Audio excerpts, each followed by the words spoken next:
Un placer saludarlo, pastor, desde la calurosa Panamá. ¿Cómo le va? Bien, muy bien, desde la calurosa Miami. Wow, wow. Qué bueno tenerlo, pastor, en esta noche juntamente con nosotros. Para mí es un placer poder tener un pastor de la talla como el pastor José Dugán con nosotros. Sé que Dios utiliza mucho su vida, no solamente en Miami, sino también en Latinoamérica. Así que en esta noche, bueno, un poco la dinámica, más que todo, nosotros estamos muy interesados de poder conversar con usted algunos temas que hoy en día están golpeando mucho a la humanidad, como también un poco de su testimonio, pastor. Ok, ¿Estamos listos? listo, disparen. Ok, bueno, empecemos, pastor. Quisiéramos que nos pueda contar un poco de su testimonio. ¿Cómo usted llega a los pies del Señor? Ok, primero les voy a hablar un poquito de mí, ¿verdad? Yo soy colombiano de una ciudad que se llama Barranquilla, donde hace el mismo calor que en Ciudad de Panamá, la misma humedad. Mi esposa y yo somos de ahí, nos conocimos ahí hace ya, imagínate, nosotros vamos a cumplir este año 28 años de casados. Y nos Wow. ahí en Barranquilla, nos casamos, servíamos nosotros ministramos en el Ministerio de Alabanza de una iglesia, yo era el ministro de Alabanza de los jóvenes. Y entonces tocaba el teclado y dirigía una banda pequeña con muchachos como de 13 años a 18, algo así. Y ahí comenzamos. Yo vengo yo era rockero, yo era cantante de un grupo rock hace muchos años. Wow. Y en Colombia pues siempre eh, pegamos bastantito y estuvimos en la radio. Y entonces cuando yo conozco al Señor, porque mi esposa, bueno, mi hermana y mi cuñado eran pastores de jóvenes en la iglesia del Señor. Entonces, cada vez que teníamos una reunión familiar, ellos nos llamaban aparte. Entonces mi cuñado había sido guitarrista de una banda de rock muy importante en Colombia. Entonces él venía y me tocaba una canción de rock, ¿verdad? Que yo conocía, y después me cantaba una adoración, una alabanza. Entonces me cantaba dos canciones rock, me cantaba una alabanza, y así me fue como cautivando hasta un día que fuimos a la iglesia donde ellos eran pastores de jóvenes, y yo fui a acompañar a mi esposa porque yo no quería que la enloquecieran. Yo no fui porque estaba buscando de Dios. Yo dije, sí, más vale que vaya a cuidar a mi novia en ese momento, porque si no, estos aleluyas la van a enloquecer. Entré por la puerta de la iglesia, me cayó una presencia de Dios increíble y yo quedé paralizado en la puerta de la iglesia. Nunca había sentido, no sabía lo que era la presencia de Dios. Y recuerdo que lo único que yo pude decir fue, Dios está aquí. Entonces entramos, y yo me fui al último rincón detrás de una viga para que nadie me viera, porque yo era bastante conocido. Yo no quería que nadie supiera que yo estaba ahí. Me daba vergüenza que pensaran que yo estaba ahí, que me había vuelto aleluya. Pasó toda la adoración, pasó los anuncios, pasó la prédica. Yo no puse atención de nada, yo no escuché nada, yo nada más estaba esperando el momento para irme. Y cuando vine a ver, abrí los ojos y estaba al frente del pastor, al frente de la tarima, recibiendo al Señor con lágrimas. No sé cómo cerré los ojos, no sé cómo caminé hasta el frente, no tengo ni idea cómo llegué. Lo único que sé es que cuando abrí mis ojos estaba ahí recibiendo al Señor. Y ahí comienza mi caminar con Cristo hasta el día de hoy. Han sido desde el año 90, ¿verdad? 30 años, de Wow. los cuales le he servido 28 años, ¿verdad? Entonces, Wow. eh, y le hemos servido en momentos espectaculares, en momentos muy difíciles, pero cuando nosotros firmamos contrato con el Señor era todo o nada. Nosotros Exacto. una cláusula por si acaso la cosa no funcionaba. Nosotros le entregamos nuestra vida y le entregamos nuestra vida en servicio, e hicimos un pacto que íbamos a trabajar para su reino hasta el resto de nuestros días. Y así ha sido hasta hoy. Ahora estamos en la ciudad de Miami. Yo llegué acá, una iglesia me trajo a ser el ministro de alabanza de los jóvenes, luego fui el ministro de alabanza de la iglesia, luego terminé heredando la iglesia que tenía como unos 600 miembros, y la iglesia creció de 600 a 5,000 personas en 3 años. Wow. Y bueno, ha pasado de todo. Después Dios nos pidió que entregáramos la iglesia, que es parte del testimonio del libro, un poquito de lo que hablo en el libro real. En el año 2010, 2011, Dios nos dijo que entregáramos todo. Entregamos $7 millones en edificios, entregamos nuestra casa, nuestros carros, y nos devolvimos a Colombia sin nada. Sin nada sin nada ni para comer. A vivir en la casa de mi suegra. Duramos 5 o 6 años sin pastorear localmente, hasta que Dios nos llevó a abrir lo que ahora es Iglesia Miami, donde estamos. Y Iglesia Miami es una iglesia especial. muy especial. Ahí Dios nos mostró la importancia de no distorsionar sus verdades eternas, pero aprender a hablar en el idioma de cada generación. Entonces, Tremendo. donde hay muchos, es una iglesia con gente de todas las edades, porque una iglesia saludable tiene que tener gente de todas las generaciones, pero es una iglesia muy juvenil, es una iglesia con un sonido espectacular. O sea, cuando los jóvenes llegan, desde que llegan al lobby, lo que escuchan es diferente, no es algo que se escucha normalmente en una iglesia cristiana, el ambiente, la atmósfera. Entonces estamos ahora en esta, ¿qué será? En esto nuevo que Dios nos ha llamado a hacer, de poder ser un puente entre las dos generaciones, y es en lo que básicamente estamos invirtiendo nuestra vida en este momento. Por eso estoy muy feliz de estar aquí con ustedes. Wow, tremendo. Realmente, pastor, me impacta bastante esto porque, bueno, yo soy hijo de pastor, tengo 24 años, llevo ya pastoreando hace 3 años y definitivamente pues estaba hasta hace un tiempo trabajando con mi papá lo que era la iglesia principal de la iglesia. Sí. Soy músico también, Ajá. toqué en una banda de rock bastante conocida aquí en Panamá, se llama Los Rabanes. Ajá. Y fue parte de lo que Dios utilizó para alcanzarme, a pesar que había nacido en un hogar cristiano.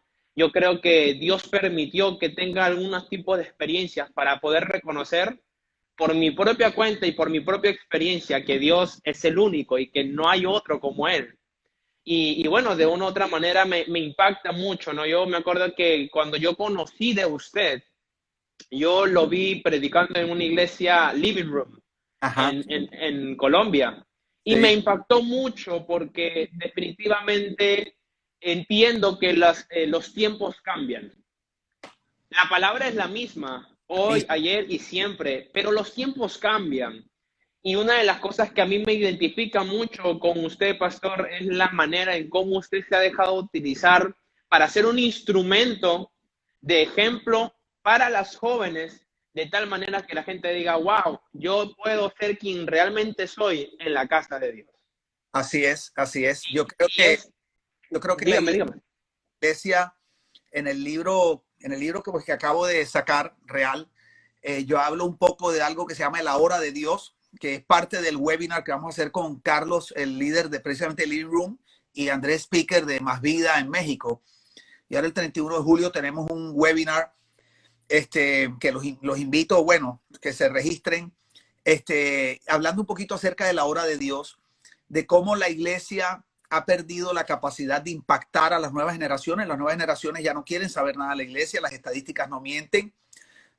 Además de que no estamos atrayendo a los de afuera, los de adentro se están yendo en masa. Están cansados de la hipocresía, cansados de pertenecer a un lugar en el cual no se identifican, cansados de escuchar un mensaje que ellos sienten que no aplica a la vida diaria de ellos. Y bueno, estamos ante la generación que tiene más información en la palma de su mano que todas las enciclopedias que nuestros padres tenían en su biblioteca, ¿verdad? Y entonces, si la iglesia no entiende que debe aprender a hablar el idioma de cada generación, porque sí se puede hacer, la verdad, o sea, Dios y su verdad no cambian, pero el idioma de las generaciones sí cambia. Así Y es. nosotros tenemos que aprender a comunicar la verdad eterna de Dios en el idioma de cada generación. Entonces, si no hacemos eso, vamos a seguir perdiendo terreno con la nueva generación.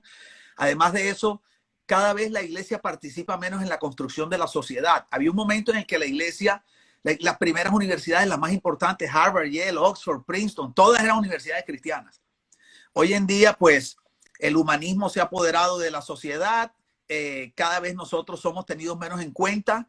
Y yo no me molesto con los gobernantes por eso, porque si yo fuera un gobernante, yo no estoy seguro si yo tendría muy en cuenta la iglesia cristiana, porque la iglesia cristiana lamentablemente tiene la verdad, la única verdad, pero nosotros no hemos sabido cómo implementar eso en la vida real. No hemos sabido cómo traer soluciones verdaderas. Cada vez que nos piden algo, alguna solución, lo único que hacemos es mandar a orar a la gente, mandar a ayunar a la gente. No tenemos estrategias. Queremos estar en posiciones de gobierno, pero no estudiamos. Queremos estar en las comunicaciones, pero no estudiamos.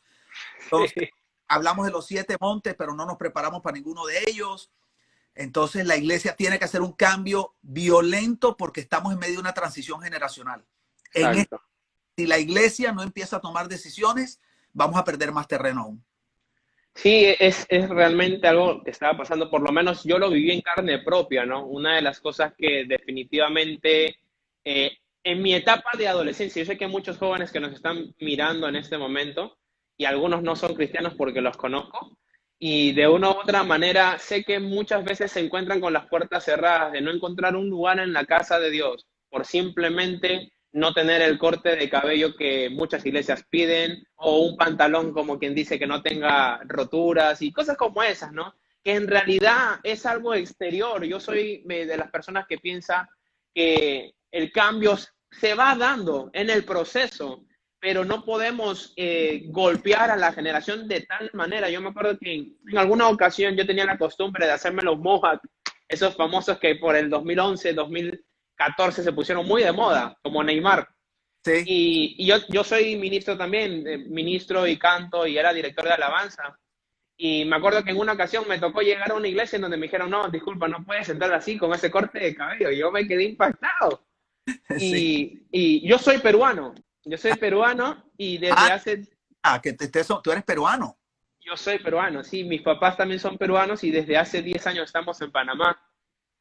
Algo parecido como lo que le pasó a usted. Que es tremendo porque el cambio que la iglesia necesita es más de fondo que de forma. Exacto. Eh, las formas, ojo, las formas sí son importantes cuando son la expresión de un fondo, ¿verdad? Ujú. Lo que me preocupa, y yo le digo en la introducción del libro, es que veo a pastores que por no quedarse irrelevantes, entre comillas, están cambiando el color de las paredes, se están poniendo los jeans con roturas, como dices tú, pero la realidad es que el mensaje sigue siendo el mismo. Entonces, el problema es que aunque la verdad de Dios es eterna, hay un mensaje religioso que no tiene que ver con la verdad eterna de Dios. Así es. Entonces, la iglesia, la iglesia lo que ha hecho es perpetuar paradigmas en vez de proteger las verdades eternas. Hemos perpetuado paradigmas y estamos peleando y divididos por tonterías, ¿verdad? Que Exacto. la Biblia habla de ellas. Entonces, o sacadas de contexto. Entonces, sin entender el contexto en el cual se dieron esas cosas. Y yo pienso que hay un vacío tremendo de un mensaje de gracia como tiene que ser, de un mensaje del amor incondicional del Padre. Yo creo en el carácter, yo creo en formar carácter, yo creo en todo eso, pero yo he entendido que el mensaje que Dios le dio a la iglesia es el mensaje de la reconciliación. La Así es. iglesia es el mensaje de la santificación. El ministerio, perdón, el ministerio de la santificación es del Espíritu Santo. ¿Sí ves? El ministerio de la iglesia es el de la reconciliación. Así Entonces, es. para que nosotros quisiéramos el del Espíritu Santo y nosotros lo que queremos es cambiar a la gente. Entonces, hay un problema y es que tú no puedes cambiar a muertos, ¿verdad? Porque Exacto. está muerto. Entonces, nosotros queremos que lo que hemos hecho es, hemos vuelto a la iglesia en un centro filosófico donde queremos cambiar la conducta de la gente. Entonces, queremos que hablen como cristianos o lo que creemos que es hablar como cristianos, que realmente a veces no es como hablan los cristianos, sino es una jerga religiosa, porque ni Jesús hablaba así, ¿verdad? Entonces queremos que se vistan como creemos que se visten los cristianos. Yo me pregunto cómo se vestiría Jesús si estuviera hoy por aquí, por la calle. Y yo Exacto. estoy seguro que hay gente que pensaría que andaría en saco, corbata. Y yo estoy seguro que Jesús no andaría así. Segurísimo.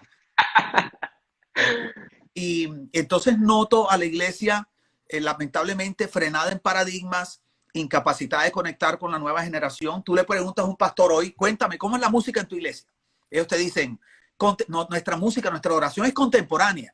Yo le digo, ok, pero contemporánea con la música que oye la gente afuera en la sociedad o contemporánea con la música que se oye dentro de la iglesia. Me dicen, ¿cómo? Le digo, porque es que la iglesia nunca ha sido contemporánea, la iglesia siempre está atrasada.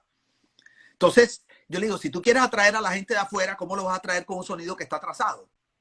Si ellos cuando llegan aquí se sienten ridículos, como me pasó a mí la primera vez que fui a una iglesia y yo vengo del mundo del rock y era buen músico, era muy conocedor y cuando llego a la iglesia y me encuentro en esa época como las águilas y me encuentro cantando esas cosas y yo miré y yo dije, este no es mi lugar, este no es mi lugar.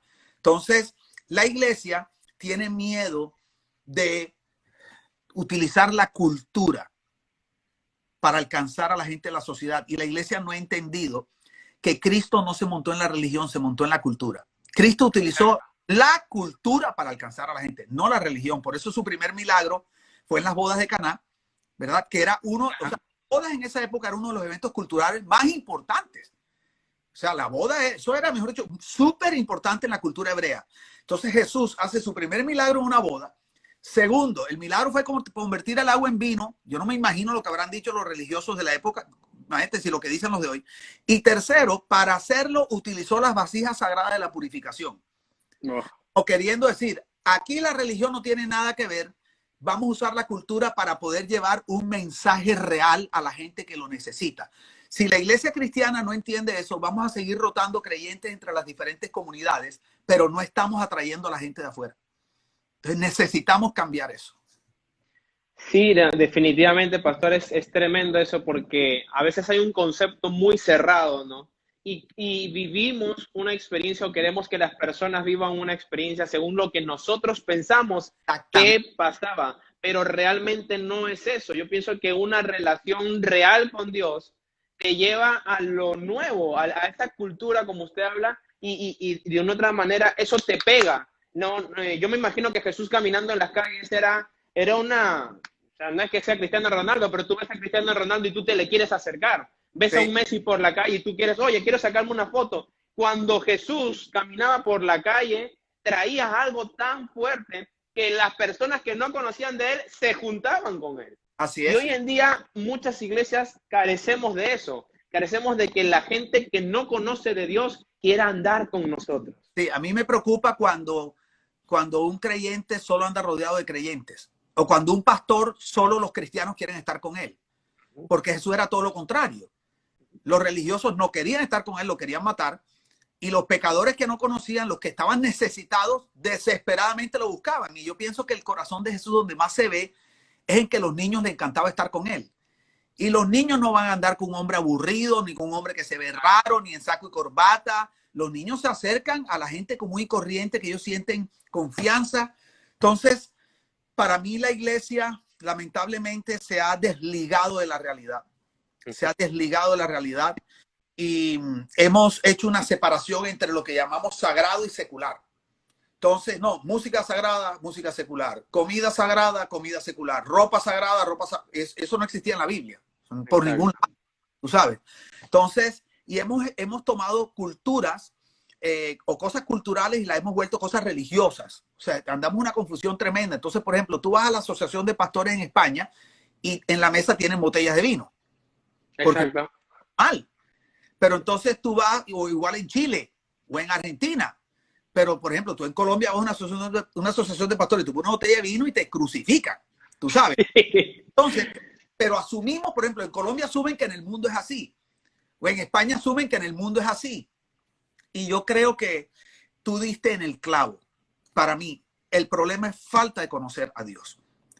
Porque cuando uno no conoce el corazón de Dios, el único escape que te queda es la religión. ¿Sí? Porque en la religión nos escondemos para sentir que Dios no nos va a rechazar, que Dios no nos va a castigar, que estamos haciendo las cosas bien.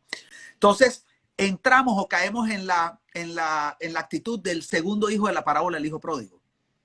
¿Sí? En la parábola del hijo pródigo tan famosa, yo creo que primero el título estaba mal puesto, porque bueno, yo pienso, espero que la gente sepa esto, que los títulos de la Biblia no estaban originalmente ahí. Ni los capítulos, ni los versículos. O sea, la Biblia era unas cartas, unos libros que habían sido escritos y uno cuando lee un libro, tú no lo lees, tú no tienes versículos y cosas de esas.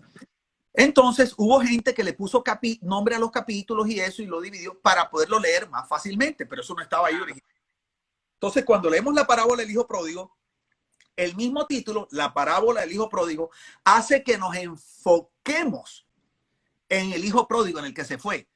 Y no se nos olvida que lo más importante de la parábola del hijo pródigo no es el hijo que se fue, es el amor incondicional del padre, que estuvo todo el tiempo esperándolo, porque ese es el centro de la parábola. Y segundo, que había un segundo hijo que estaba peor que el que se fue, pero siempre nos enfocamos en el que se fue. Exacto. Y se quedó porque estaba peor, porque el primero por lo menos sabía que era un hijo. Él estaba seguro que era hijo. ¿Cómo lo sabemos?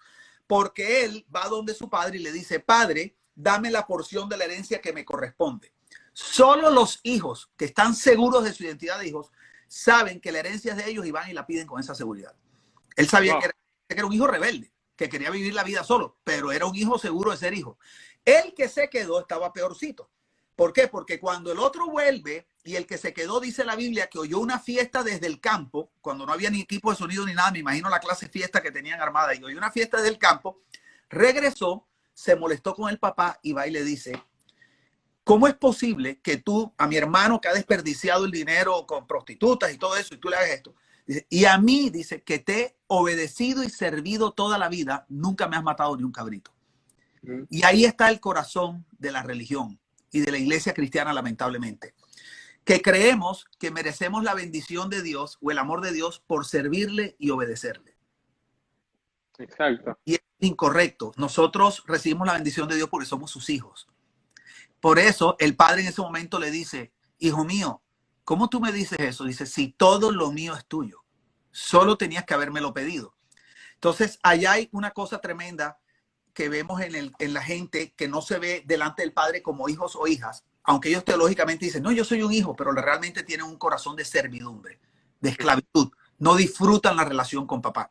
Y es que, número uno, creen que tienen que ganarse la bendición con la obediencia y el servicio. Y número dos, esto es importante, cuando tú tienes un corazón de esclavo, no de hijo, cuando vives en religión, en vez de conocimiento del corazón del padre, tú ni siquiera te das cuenta de las bendiciones que ya el padre te dio. ¿Por qué? Porque la Biblia dice que cuando el primer hijo fue a pedirle la herencia, la Biblia dice que el padre se la dio a los dos, no solo a uno. Dice, les repartió la herencia. Y el hijo le dice, nada me has dado. Mentira.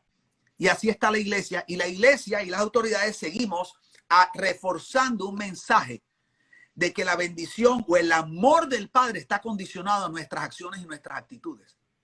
Y no es cuando así. El amor del incondicional. Ojo, si hay consecuencias por la desobediencia, hay ley de siembra y cosecha, todo eso es real, pero nada de eso tiene que ver con el amor del Padre. El amor del Padre es incondicional. Entonces, lo que tú decías de conocer, cuando uno conoce a Dios, Dios mismo te va mostrando qué debes hacer, qué puedes cambiar, qué no debes cambiar. Y en vez de estar copiando lo que otros están haciendo, tú te sientes dirigido por el Padre. Eso te da una seguridad tremenda. Eso fue lo que nos pasó a nosotros. Y en eso es lo que estamos viviendo. Y para terminar esta idea, nosotros hemos decidido que lo más importante que hacemos como iglesia es enseñarle a la gente a acercarse a Dios. No es cambiarlos. Así es. Nosotros sabemos que la única manera que una persona cambie es primero acercándose a Dios. Pero ¿qué dice la iglesia? La iglesia dice, cambia para que te puedas acercar a Dios, para que te merezcas estar con Dios. Exacto. Y Dios lo que te dice es, ven a mí y yo veré qué cambio. Y a veces lo que Dios cambia no es lo que la iglesia cambia. Exacto. Es impresionante eso. Yo me quedo, hay algunas cosas que me gustaría recalcarle a las personas que nos están escuchando, porque número uno, es muy importante cómo vamos a leer la palabra de Dios. A mí me pasaba, por ejemplo, que cuando leía, ¿no? Es muy importante eso de los títulos. Generalmente cuando estamos leyendo la palabra nos concentramos en el milagro, pero no observamos todas las demás cosas. Y eso es muy importante porque la palabra de Dios hoy en día también nos quiere enseñar cosas, no solamente con los protagonistas, sino también con los que están atrás del telón. Entonces, de una u otra manera, nosotros como cristianos necesitamos aprender a leer palabra de Dios. Y uno de los consejos que a veces le doy a la gente que me sigue es que antes de leer puedas pedirle al Señor, ¿sabes qué, Señor? Háblame, ¿no? Dame la sabiduría, dame el entendimiento para poder entender, porque definitivamente, por lo menos yo, en la parábola del hijo pródigo no lo había visto como usted me lo propone ahora. Yo me acuerdo que en un momento de mi vida comencé a leer acerca de Bartimeo, ¿no? Sí. Y siempre me he enfocado en que Dios le devuelve la vista a un ciego. Y ¿sabe lo que más me comparte Dios viendo ese versículo? Que todos se enfocan en Bartimeo, pero algo que me destapó el cerebro, y lo prediqué en una conferencia hace un año atrás, era de la actitud de los discípulos y los seguidores de Jesús cuando Bartimeo estaba clamando. Y dice que los discípulos y los seguidores de Jesús lo mandaron a callar. Yes. Y yo me quedo impactado con eso porque definitivamente hoy en día, en cuántos lugares, en cuántas iglesias hay gente que viene cegada, queriendo decir, ¿sabes qué, Señor? Necesito volver a ver, necesito recuperar mi visión, necesito poder reencontrar mi destino, ¿no? Y muchos pastores, muchos líderes de iglesia dicen, no, tranquilo, ¿no? O sea, acá hay un proceso, primero tienes que hacer esto y el otro. Y cometemos ese error, ¿no? Y definitivamente yo concuerdo con lo que usted dice, ¿no? Necesitamos ver el panorama completo. Creo que si nosotros nos concentraríamos en el panorama completo, otra sería nuestra percepción de la palabra de Dios. Hay, Es importante eso. hay Dígame. algo que a mí me impacta. Yo no sé si la gente que nos está viendo sabe esto, pero que ninguno de los discípulos de Jesús era salvo. Ajá. O sea, eso es algo, por ejemplo, que la gente asume que como eran discípulos de Jesús eran convertidos. Ajá. Pero teológicamente no podía ser. Porque Exacto. ¿verdad? Y la Biblia dice que después que Él resucita es que Él les da el Espíritu Santo. Uh-huh. Entonces, ¿qué es la conversión o la salvación? La salvación no es un cambio de conducta. La salvación es pasar de muerte a vida. Y el único que nos puede pasar de muerte a vida es el Espíritu Santo, que le da vida a nuestro espíritu. Entonces, si el Espíritu Santo no había venido, ellos no eran convertidos. Ellos eran unos seguidores de Jesús y discípulos porque estaban aprendiendo. Por eso es que dudaban, por eso es que, o sea, estaban en el proceso. ¿Qué quiero decir? Estaban en el proceso normal que viviría cualquier persona que quiere conocer a Dios. Pero nosotros hoy hemos hecho de la salvación y la conversión como un ritual. Ajá. Ajá, ¿cuántos aceptaron al Señor? No, pasaron 12 adelante. Seamos honestos. ¿Quién sabe de los 12 cuántos se salvaron? Nadie puede saber eso. Pero nosotros asumimos que porque pasaron e hicieron la oración, se salvaron. Pero nadie sabe lo que pasó en el corazón. Nadie sabe si realmente una persona de esas pasó con fe, si pasó. ¿Por qué? Porque nosotros en nuestro anhelo, Isaí, es que la gente se salve. Si es la visión de la iglesia cree que nuestra labor es mandar a la gente para el cielo. Entonces nosotros lo que estamos viendo es cómo se convierten, cómo se salvan para que vayan para el cielo. Pero Jesús no vino a llevarnos al cielo. Jesús vino a llevarnos al Padre, que es muy diferente. Y Jesús vino a traer, porque Él dijo, el reino de los cielos entre ustedes está. Y luego en Juan 14:6 dice, yo soy el camino, la verdad y la vida. Nadie viene al Padre si no es a través de mí. Entonces, la iglesia, en vez de esforzarnos en ayudar a la gente a reconciliarse con el Padre a través de Cristo para que disfruten de una relación con el Padre, lo que queremos es asegurarnos que van para el cielo. Entonces, Pastor, una consulta. Hay un stop, disculpe que lo interrumpe. Quiere decir que, esto es una pregunta un poquito muy discutida, ¿no? ¿Quiere decir que la salvación en una persona que es salva no se pierde? Bueno, hay dos vertientes en el mundo cristiano, ¿verdad? La iglesia, digamos que la iglesia protestante reformada europea original viene de una vertiente que le llaman el calvinismo, que piensa que la salvación no se pierde. Y la iglesia latinoamericana en su gran mayoría viene del arminianismo, que piensa que la salvación sí se pierde, ¿verdad? Entonces, ¿qué sucede? Que en la Biblia pareciera que hay versículos que apoyan ambas posiciones. Esa es la realidad. Pareciera que hay gente que necesita una cosa y parece que hay gente que necesitarán otra. Ahora, ¿cuál es el problema? El problema es que llevamos siglos peleando por esa teología. Entonces, mientras la iglesia se la pasa peleando, sobre todo los creyentes, de que si se pierde o no se pierde, entonces los que dicen que no se pierde, ¿ok? Yo soy un hombre de gracia. Yo soy de los que piensa que la salvación no se pierde. Pero yo no me la estoy hablando de eso. ¿En qué sentido? Yo hablo de la gracia de Dios y yo hablo de la verdad de Dios. Yo creo en la santificación, yo creo en el carácter, en formar el carácter de Cristo. O sea, tú vas a nuestra iglesia y tú ves la gente caminando, es algo muy lindo, la gente madurando y todo esto. Pero ¿qué pasa? Yo soy de los que pienso que la salvación no se pierde y yo predico la gracia, pero yo no predico diciendo la salvación no se pierde. Yo predico el amor de Dios es incondicional. Así es. ¿Por qué? Porque la Biblia dice, esta es la razón, que nos acerquemos confiadamente al trono de la gracia de Dios. ¿Qué pasa? El único trono al que al que un pecador se acerca confiadamente es el de la gracia, el del amor incondicional. No hay otro. Entonces, si nosotros no predicamos el amor de Dios como es, la gente que no conoce a Dios no se va a acercar. Ahora, ¿qué sucede? La gente que piensa que la salvación sí se pierde, usualmente dicen algo como esto. Usualmente, no todos. No, pero es que si tú predicas eso, la gente se va a ir al libertinaje. Exacto. ¿Sí ves? Entonces, eso no tiene, o sea, para mí no tiene sentido. ¿Por qué? Porque la Biblia dice que la gracia nos enseña. Cuando la gracia se predica correctamente, lo que produce no es ganas de pecar, lo que produce es ganas de entregarle tu vida a Dios completamente. Así es, así es. Dice que nosotros le amamos porque Él nos amó primero. ¿Entiendes? Pero ojo, yo tengo pastores con los que trabajo que no piensan igual que yo. O sea, gente, familia que no piensa igual que yo. ¿Por qué? Porque yo no me amarro en la teología. Porque yo no hago como tú tienes esta teología, está mal. No. yo predico es del amor incondicional de Dios. Entonces, ojo, lo que lleva una persona al libertinaje no es la predicación de la gracia. Lo que lleva una persona al libertinaje es un problema en su corazón, es el pecado que tiene por dentro. Entonces, les voy a dar, este es un ejemplo de la vida real. ¿Ok? La Biblia, por ejemplo, la Biblia, vamos a hablar las cosas a calzón quitado, como dicen en Colombia. Igual que acá. No meterme con esto. La Biblia no dice que tomar alcohol es pecado. Vamos, la Biblia dice que emborracharse es pecado. Sí es. ¿Okay? Y vamos a hablar las cosas como son. Entonces, yo no me la paso hablando de esto. Simplemente quiero usar ese ejemplo por algo que una vez supe que pasó. Entonces, ¿qué pasa? Hay pastores que por temor a que la gente se emborrache, predican que tomar alcohol es pecado. Pero la Biblia no dice esto. Porque en la época de Jesús tomaban vino fermentado y como te digo, hay pastores que toman en España vino fermentado, hay pastores en Chile, en Argentina. Entonces, el problema no es el alcohol, el problema es cuando la persona no tiene la madurez para tener autoridad sobre lo que toma, que son dos cosas diferentes. Entonces, si tú eres un creyente maduro, discipulado y maduro, tú pudieras decir hasta aquí o no quiero. O hay una persona que tiene problemas de alcoholismo y tú no quieres ser piedra de tropiezo y dices no va a tomar, ¿por qué? Porque esa persona no puedo, o sea, no está bien. ¿Qué pasa? Yo me enteré de un pastor que en el púlpito predicaba que tomar alcohol era pecado. Vamos, está bien. Alcohol es pecado, alcohol es pecado. Y me lo encontré un día en un restaurante con su esposa en una mesa con una botella de alcohol.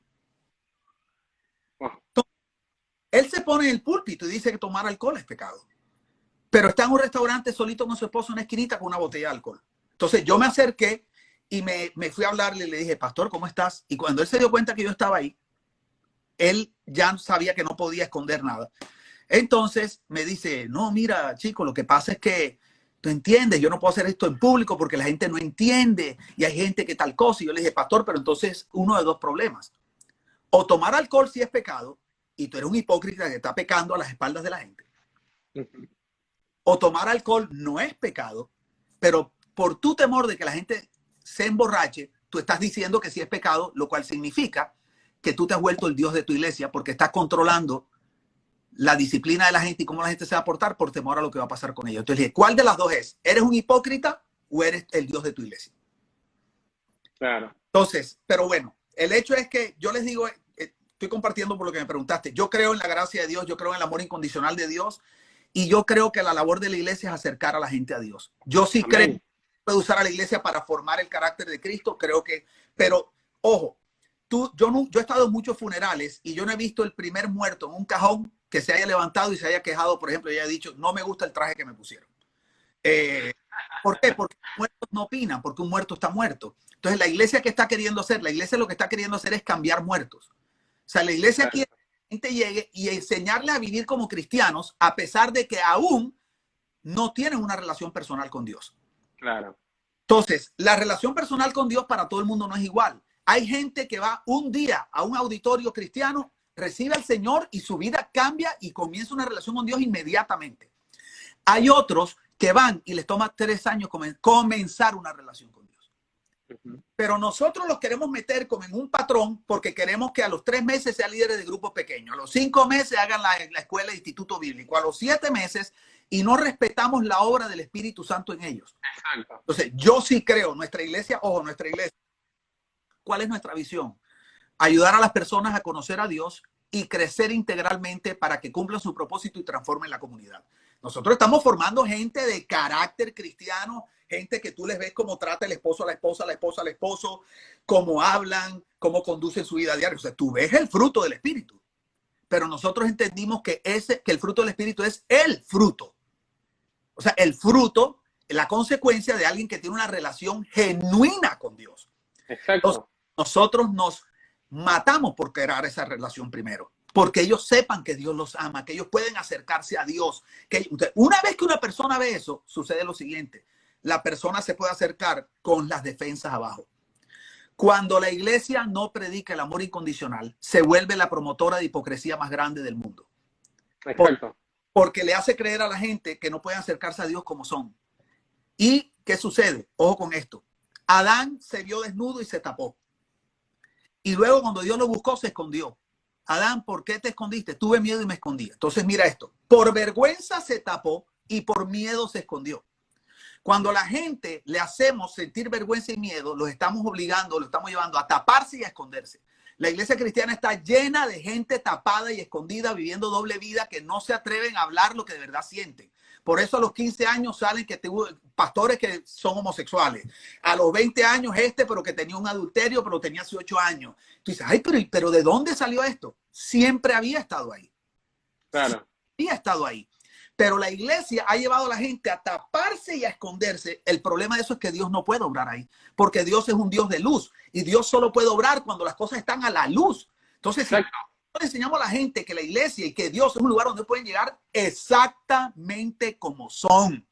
Así es. Como les gusta vestirse, como hablan, como son, no los estamos realmente de alguna manera promoviendo que se pongan en las manos del alfarero para que el alfarero pueda hacer milagros en la vida de ellos. Entonces tenemos gente, caemos en lo que yo llamo primera de Satanás 3:28. El mono, aunque se vista de seda, mono se queda. En la iglesia tenemos mucha gente que habla como cristiano, se comporta como cristiano, pero Dios todavía no ha hecho milagros en su corazón. Exacto. ¿Y de qué sirve eso? Para decir que tengo 1000 miembros, o que mi iglesia creció a 1500, o que se salvaron tantos. ¿Y dónde está el ministerio de la reconciliación? ¿Dónde está la gente? ¿Sabes qué ha pasado con el COVID? Que nos dimos cuenta del problema más severo del cuerpo de Cristo, que la gente no tiene relación con Dios. Cerraron los edificios y la gente se quedó en el aire, empezando por los pastores que están viendo cuándo pueden reabrir, porque no saben cómo hacer iglesia sin un edificio, porque todavía creemos que el edificio es la iglesia. Así es. Muy cierto eso, pastor. El edificio es el ídolo más grande de la iglesia cristiana. Entonces nos cerraron los edificios y no sabemos qué hacer. ¿Por qué? Porque nunca le enseñamos a la gente a tener una relación personal. Les enseñamos a tener una relación a través del edificio o de la gasolinera donde van a cargar y a llenar del tanque de gasolina de su corazón todos los domingos, pero no tienen relación personal con Dios. ¿Cómo podemos pretender que las vidas cambien, que las familias se sanen, que la sociedad cambie y refleje el corazón de Dios y el reino de Dios si la gente no conoce a Dios y no vive a Dios? Si lo que tienen es una relación de domingo. Exacto. Justamente, pastor, hablaba hace unos minutos con un grupo de personas aquí en mi casa y les decía, ¿no?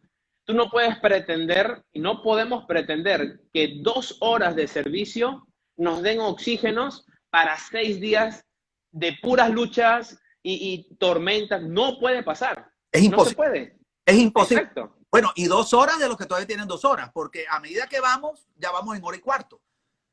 Porque la generación de hoy es diferente y esas son cosas que... Pero entonces los pastores dicen, es que en 1:15 no se puede hacer mucho.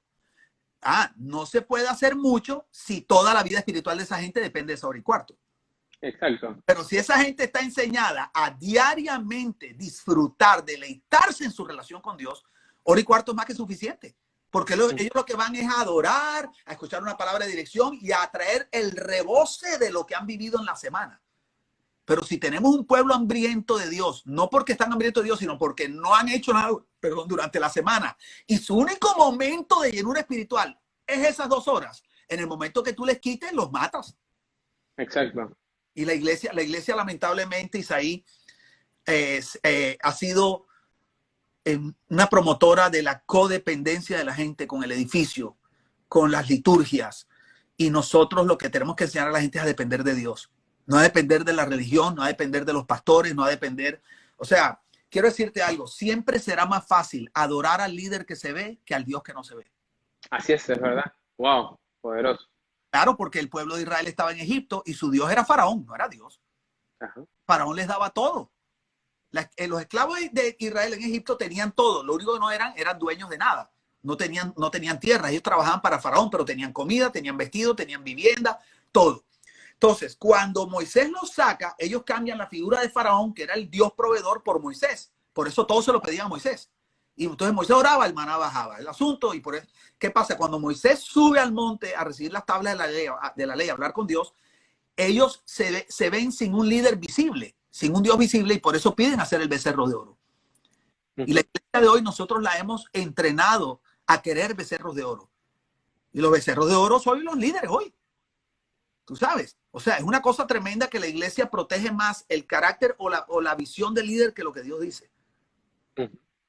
Es una cosa tremenda la codependencia que hay en el cuerpo.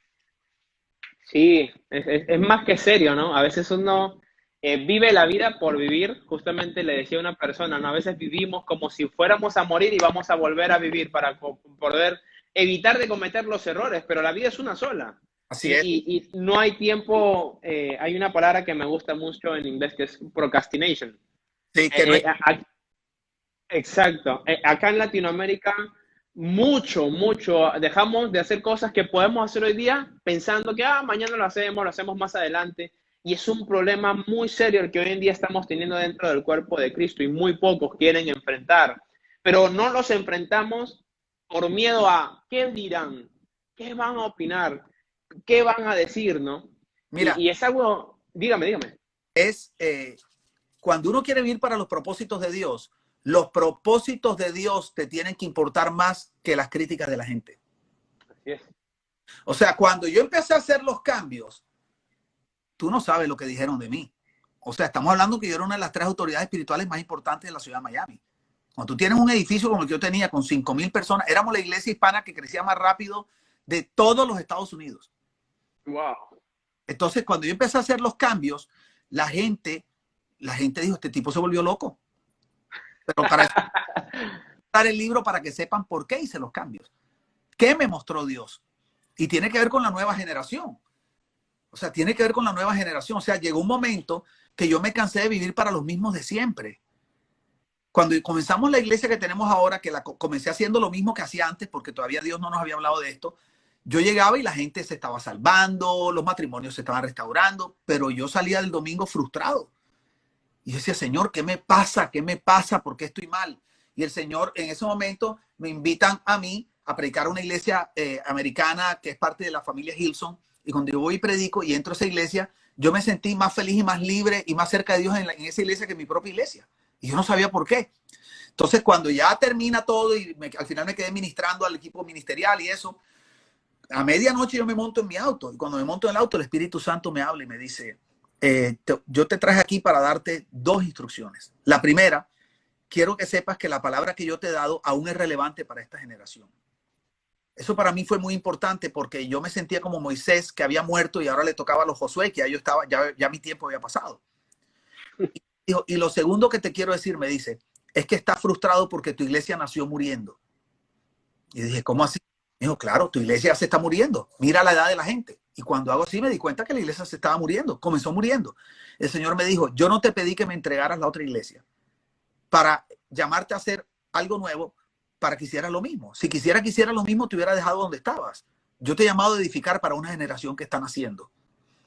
Sí. Y quiero decirte, y ha sido muy duro, porque en este tiempo he aprendido que es más difícil nadar en contra de la corriente de la iglesia que en contra de la corriente del mundo. Así es. ¿Ok? Es muy duro porque los pastores y la gente cristiana no les gusta que le toquen sus ídolos o que les toquen sus paradigmas que les han hecho sentir seguros y en los cuales han establecido todo su cristianismo. Entonces, cuando viene alguien a cambiarte algo, ojo, aunque sea por el beneficio de nuestros hijos, no queremos, queremos que les hagan un grupo de jóvenes, sí, pero no queremos que nos toquen la iglesia. Entonces les hacemos algo secundario para ellos. Te voy a decir lo que yo estoy haciendo en este momento. Nosotros tenemos ministerios jóvenes, pero yo aprendí que si los jóvenes de nuestra iglesia necesitaban un servicio aparte para sentirse parte, entonces la iglesia no era generacional. Exacto. Si ellos el domingo no se sienten en su casa, no en la iglesia de sus papás, en la iglesia de ellos, con la música que a ellos les gusta, con la cultura que a ellos les gusta, el sonido que a ellos les gusta, el mensaje como les gusta, es mentira que es una iglesia contemporánea. Es cierto. Pero los papás a veces no. ¿Sí? Yo no quiero que mi hijo se pierda, pero tampoco quiero que me dañen lo que me gusta. Entonces, ¿quién se va a sacrificar? Deberían sacrificarse los mayores, que supuestamente somos los que tenemos la madurez, porque somos los que estamos construyendo para nuestros hijos, los que tenemos mente generacional. Entonces, no es fácil. Para mí no fue fácil. A mí me tomó 3 años volverle a enseñar a la iglesia a adorar con la nueva música. Wow. Años, y estoy hablando, les digo esto para los que están escuchando y viendo aquí. Cuando yo pastoreé la iglesia grande, para que ustedes tengan idea, en esa iglesia se convirtió un hermano de Michael Jackson, para que vean el nivel que nos estábamos moviendo ahí. Ahí iban Ex Menudos, Yuri, Lucía Méndez, Juan Luis Guerra, El Puma, Fernando Arau, O sea, ustedes no se imaginan. Bueno, había gente que llegaba y me decían, pastor, hay un hombre tirado en el parqueo ahí llorando. Y yo salí y decía, ¿qué pasó? Y el hombre me decía, yo no conocía a Jesús, pero venía pasando por aquí por la 72 y escuché la voz de Dios que me dijo, entra en ese lugar. Y cuando llegué, no pude seguir caminando aquí en el estacionamiento de la presencia de Dios, la adoración. El hermano de Michael Jackson venía nada más que a adorar con nosotros, no sabía en español y venía a escuchar la música en español. O sea, nosotros vivíamos nuestra iglesia era conocida mucho por su adoración y venía gente de Europa nada más que a adorar con nosotros. Y a mí me tocó cambiar todo eso, Isaí, por orden de Dios. No es fácil.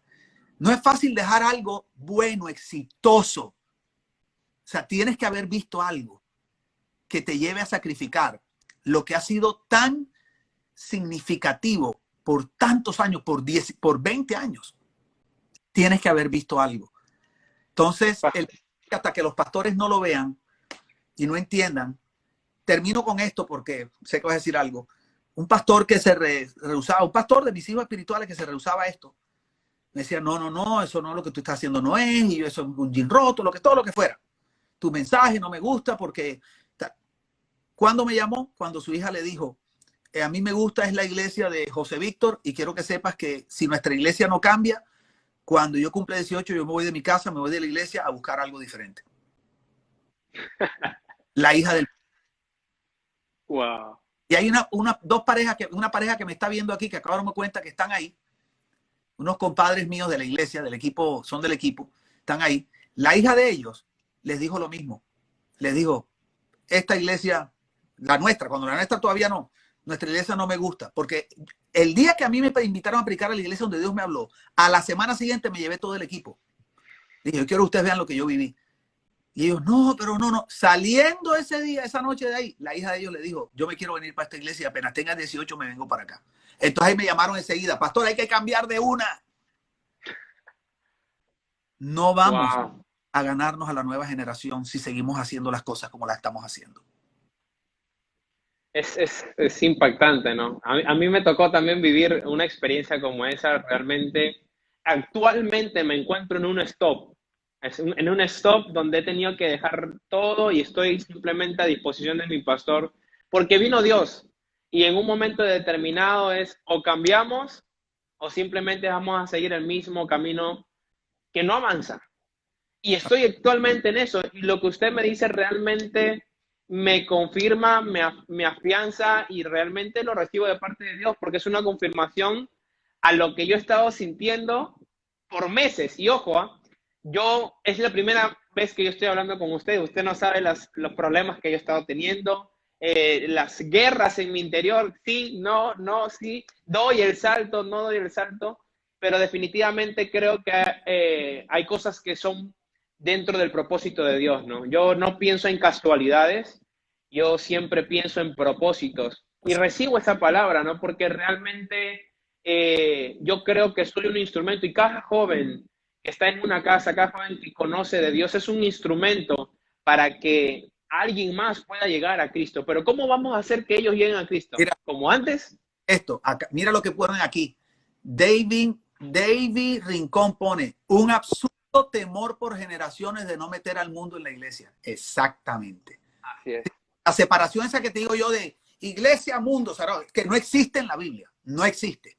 Eso lo puso Constantino, el emperador Constantino, en el siglo IV, año 370, por ahí, cuando dijo que se convirtió al cristianismo para poder seguir en el poder.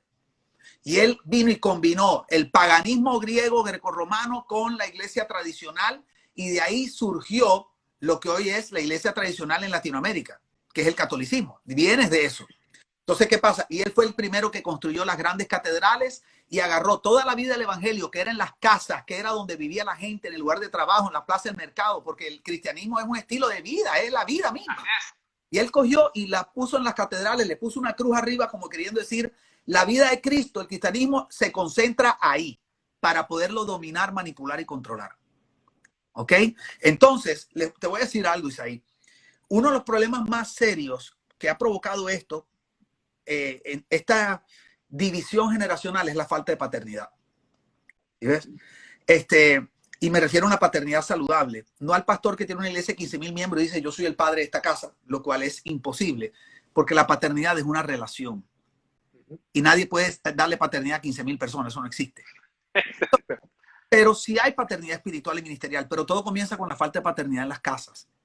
O sea, la división generacional comienza porque hay un espíritu de orfandad gobernando a las generaciones, porque están abandonados por sus padres, empezando por los hijos de los pastores que han dejado a sus hijos por el ministerio. ¿Sí es? Los pastores han dejado a sus hijos por el ministerio. Pero nos paramos un púlpito a decir que la familia está primero, pero es mentira, el ministerio está primero. Entonces, la falta de paternidad en los hogares ha creado una herida en el corazón de las nuevas generaciones. En el pasado, esas generaciones estaban clamando y diciendo, ¿dónde están nuestros padres? Eso está en Lamentaciones. Dice, ¿dónde están nuestros padres? No los vemos, no están por ningún lado.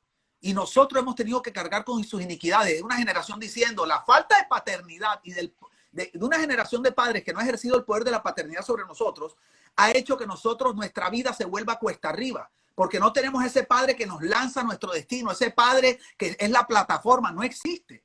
Entonces, esa orfandad se ha transmitido y transferido a la iglesia. Y la iglesia también está llena de orfandad. Porque en el momento que los pastores sienten que algunos de sus hijos espirituales o sus ministros empieza a crecer, se sienten amenazados.